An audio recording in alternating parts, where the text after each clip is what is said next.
Bonjour Monsieur Jean-Paul Debèze. Bonjour. Alors Trump a lancé il y a quelques semaines sa réélection. 6 février, 82 minutes devant le Congrès, M.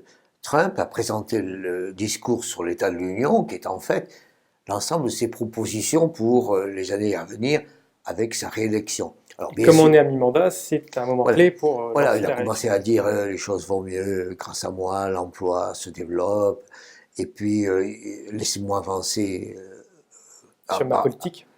en particulier essayer de réduire les investigations qui m'embêtent, mais à côté de ça, il a lancé toute une série de pistes et c'est ça qui est son message. Son message politique général, c'est l'Union fait la force et les États-Unis unis sont invincibles. Comment ça se passe en pratique? Ça veut dire que la croissance qui est déjà là doit continuer. Avec 5 millions d'emplois créés, il faut continuer.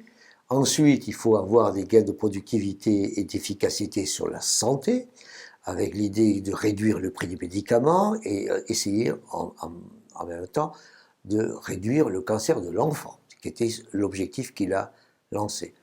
Ensuite, il a proposé de développer les infrastructures. C'est un système, un thème qui fait plaisir aux démocrates et qui...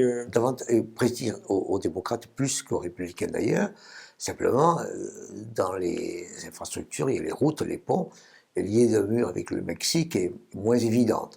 Mais il y a c'est une forme d'infrastructure. Il y a ce thème-là, et en même temps, après, tout ce qui est protection, tout ce qui est défense du territoire, et pour essayer d'être beaucoup plus fort. Et ce qu'il avance comme projet, c'est effectivement par rapport à la Chine se développer et équilibrer les échanges internationaux, les échanges avec la Chine. C'est-à-dire que la Chine achèterait pour l'équivalent de 250 milliards de dollars de produits américains, ce qui serait énorme.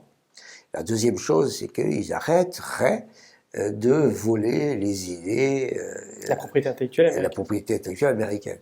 Et dans ce contexte-là, évidemment, les États-Unis pourraient continuer à avancer et avoir, grâce à lui, la reprise économique la plus longue de leur histoire sans récession. Il n'a pas parlé, évidemment, que les taux d'intérêt ne devraient pas monter, mais pour lui, c'est assez évident. De toute façon, il fait assez pression sur la banque. Et donc il a envoyé le message suivant. Vous avez vu ce que j'ai fait pendant 2 ans, je vais continuer à faire comme ça. Je la ferai plus avec les Chinois, plus avec la Corée du Nord, et je vais les rencontrer et je vais avoir les accords, plus avec mes alliés pour essayer d'avancer. Mais bien entendu, c'est America First. Et alors demandant cette fois-ci de choisir la grandeur et avoir donc une politique qui soit plus américaine que jamais, en essayant de faire en sorte que, par exemple, contre le Venezuela, des mesures soient prises. Et donc on voit bien que l'on a un Trump 2, qui ressemble quand même au Trump 1. Un bis. Oui, mais avec l'idée cette fois-ci, nécessairement, politique fait loi, d'avoir plus de démocrates avec lui, dans une politique un peu plus large, avec plus d'infrastructures. Ce dont on a parlé, pour des raisons évidemment de politesse, c'est le déficit budgétaire et c'est la dette publique. Il dit le mot shutdown, tout en sachant que normalement le 15 février, il y aurait un deuxième shutdown, a priori.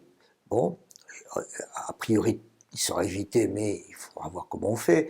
Et dans quelques temps, environ un mois, le plafond de la dette américaine devrait être relevé. Et donc vous voyez bien que, quand on dit de la croissance, oui, mais de la croissance qui pompe en réalité non seulement l'épargne américaine, mais l'épargne mondiale, ceci est beaucoup. Les États-Unis, eux, ne s'en soucient pas, peut-être que les autres peuvent s'en inquiéter. Donc pour Trump, tout va bien, tout devrait aller bien. Pour les autres, il faut qu'ils s'adaptent. Merci, M. Jean-Paul Debèze.